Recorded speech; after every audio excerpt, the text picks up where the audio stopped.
저는 하늘소망 그룹에 속해 있는 장효정 자매입니다. 반갑습니다. 이 자리를 설 때마다 설레기도 하고 긴장도 되는데 잘 들어주시고 부족하지만 잘 들어주시기 바랍니다. 처음 이제 연대기에서 간증 권유 받았을 때 처음에 그냥 무조건 막 한다고 했어요. 왜냐면 알려드리고 싶어서. 근데 점점 간증 시간이 다가오면서 불안해지더라고요. 내가 여기 서도 될까? 정말 내가 간증을 할 자격이 있을까? 하면서 조금 제 상태를 다시 돌아보게 됐는데, 그러면서 하지 말아야 되겠다, 하지 말자, 막 이런 마음이 들었는데, 어느 날 이제 이런 상태를 주님이 이제 너무 잘하셔서 어떤 자매님을 통해서 제게 말씀해 주셨어요. 나를 통해 주님을 드러내는 얘기를 들려주라고. 내 얘기 말고 내 안에 계신 하나님, 장효정의 주님은 저에게 어떤 은혜를 주셨는지, 또 어떻게 저를 구원해 주셨는지 알려드릴 수 있게 해달라고 기도하면서 이 자리에 섰습니다. 일단 저의 신상 정보를 알려드려야 될 것 같은데요. 아마 나이 들으면 깜짝 놀라실 거예요. 저는 73년생, 한국 나이로 46세입니다. 아무도 안 놀라시네요. 다 알고 있으셨을 테니까 놀라시지 않은 건 다행인 거고요. 사회자님께서 소개해 주셨듯이 너무너무 잘생기고 멋진 남편을 두고 또 예쁜 딸아이, 10살 딸아이를 두고 있습니다. 집은 경기도 부천이고요. 그리고 인덕원 교회 연대기를 듣게 된 건 딸아이가 초등학교 입학하면서 첫 반모임 때 어떤 엄마가 본인 교회에서 연대기를 하는데 일 안 하고 집에 있으면 함께 가보지 않겠냐고 권유를 해주셨습니다.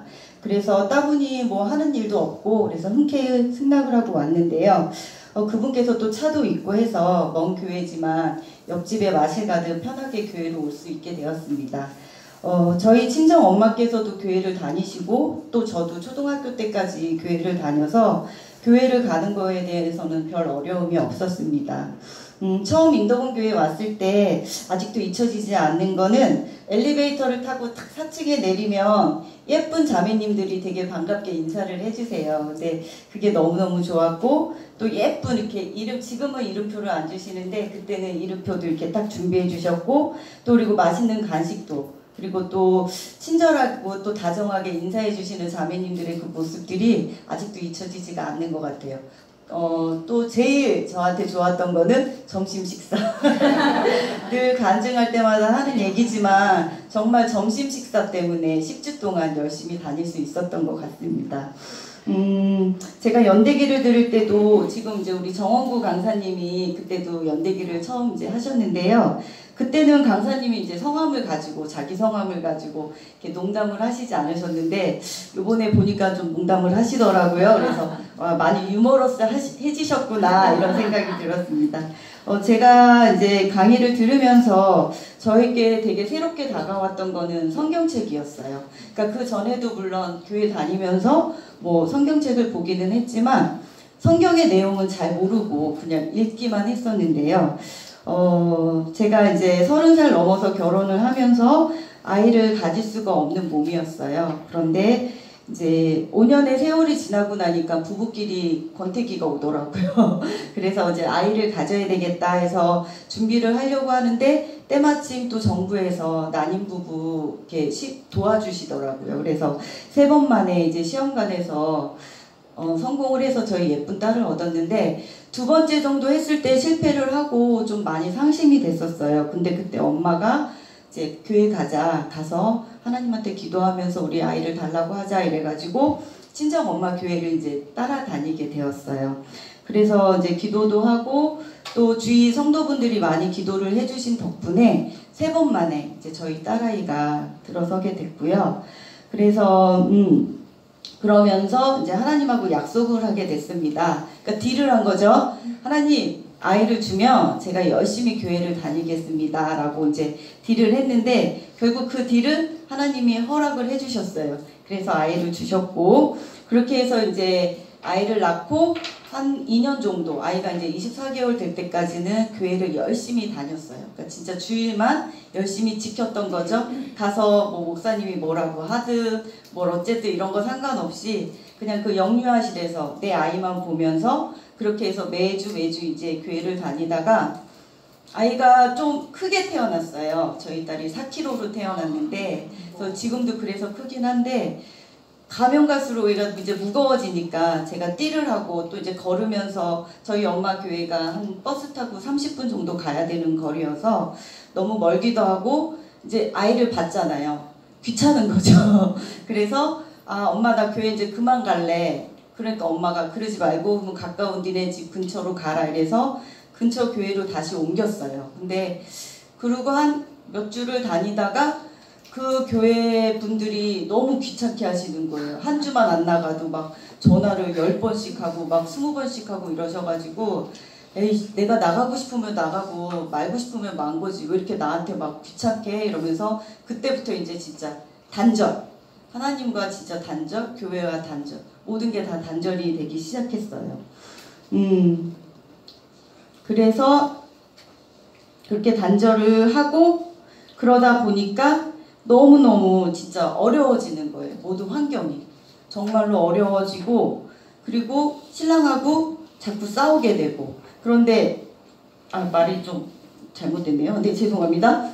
그래서 그렇게 열심히 이제 교회를 그만두고 나서 그리고서 이제 그렇게 교회를 그만두고 나서 너무 힘든 시기가 있었는데 그 교회를 다니면서도 정말 성경책을 5장 넘기기가 어려웠었고요. 그런데 이제 그렇게 어려움을 겪고 난 상황에서 이 연대기를 오면서 강의를 들으면서 조금씩 성경 말씀이 이제 귀에 들어오기 시작하고 또 그렇게 되면서 강의가 너무 재밌어지는 거예요. 그리고 강의가 끝나면 자매님들이 오늘 어땠어? 저땠어? 이렇게 물어보실 때마다 뭔가 제 안에 그런 이렇게 성경 말씀을 듣고 뭔가 달라진 부분을 얘기를 하게 되더라고요. 그게 제일 첫 번째가 가인과 아벨이었어요. 그러니까 저는 가인과 아벨 그 부분을 늘 5장 조금 넘겨서 있으니까 그 부분을 늘 보게 되는 거예요. 근데 가인이 왜? 아벨이 왜? 왜 하나님이 제사를 안 받아? 왜 그랬을까? 이런 의문은 갖고 있었지만 딱히 정말 누가 얘기를 해준 적이 없었는데 여기 와서 가인과 아벨 얘기를 듣고 그 얘기를 듣고 성경이 이런 거구나. 하나님은 이러신 분이구나. 라는 걸 그때 이제 알게 되었던 것 같아요. 그렇게 이제 구약의 말씀이 끝나고 다시 이제 신약의 말씀을 이제 듣기 시작했을 때 예수님의 얘기를 들었습니다. 그래서 연대기 강의를 들으면 계속 구원이라는 단어가 나오는데요. 제가 생각했던 구원은 그냥 예수님 믿고 교회만 열심히 다니면 누구든지 다 천국 가는 거 이렇게 생각하고 있었거든요. 근데 여기 와서 이제 연대기를 들으면서 저에게 좀 특별한 일이 생기기 시작했어요. 그 특별한 일을 또 얘기하자고 하면은 이제 또 다시 전으로 돌아가야 되는데요. 그렇게 해서 교회를 그만두고 이제 신랑하고 불화가 있었던 거는 신랑이 낚시를 굉장히 좋아해요. 근데 아기를 갖기 전부터도 낚시를 주말마다 다녔는데 아기 낳고서도 거의 주말이 집에 없어요. 그러니까 혼자 아이를 보고 혼자 아이랑 같이 생활을 했어야 됐는데 그게 자꾸 이제 불만이 생기다 보니까 신랑하고 싸우게 되고 그러면서 부부관계가 더 안 좋아지고 그러면서 저는 저 나름대로 이제 아이가 어렸으니까 그때는 이제 여러 학습지 같은 데서 집으로 방문을 많이 해서 그때 몬테소리라는 교구를 알게 돼서 이제 그러면서 막 몬테소리 교구가 좀 굉장히 비싸거든요. 근데 그거를 그냥 신랑하고 상의 딱 한 번 하고 막 다 들여놓은 거예요. 그냥 너무 신랑이 막 낚시 다니는 것도 믿고 그리고 나는 또 어렵게 아이를 가졌기 때문에 이 아이를 잘 키워야지 이런 마음으로 정말 1,000만 원도 넘는 그 교구를 정말 다 샀어요. 그리고서 저는 그걸 또 벌어야 되잖아요. 그래서 일을 나가게 된 거예요. 몬테소리 교구 영업을 하기 이제 시작을 했어요. 근데 과연 제가 잘했을까요? 못했죠. 못하고 그저 그냥 뭐를 했냐면은 친구 그 몬테소리에서 만난 영업 친구들하고 맨날 낮에 만나서 술 마시고 놀고 쇼핑하고 이러면서 월급은 한 푼도 못 받고 그리고 이제 아이는 어린이집에 맡겼고 근데 그때 어린이집은 보조가 안 돼서 거의 30만 원 돈이었어요. 그러니까 계속 월급은 안 나오는데 50만 원씩 막 30만 원씩 저는 어린이집을 또 돈을 내야 되고, 또 신랑은 제가 그 일을 한다는 핑계로 생활비를 이제 딱 안 주기 시작했고, 그러면서 제가 어떻게 됐을까요? 빚이 장난 아니게 이제 막 늘어나게 됐어요. 그러면서 그 빚을 이렇게 메꾸고 저렇게 메꾸고 신랑한테 말을 못하고 그렇게 막 지내다가 이제 여기 교회에 와서 이제 연대기 들으면서 이제 제가 무엇을 잘못했고 어떻게 살아왔는지에 대해서 알게 된 거예요. 그 상태로 이제 막 너무 어려운 상태로 지내다가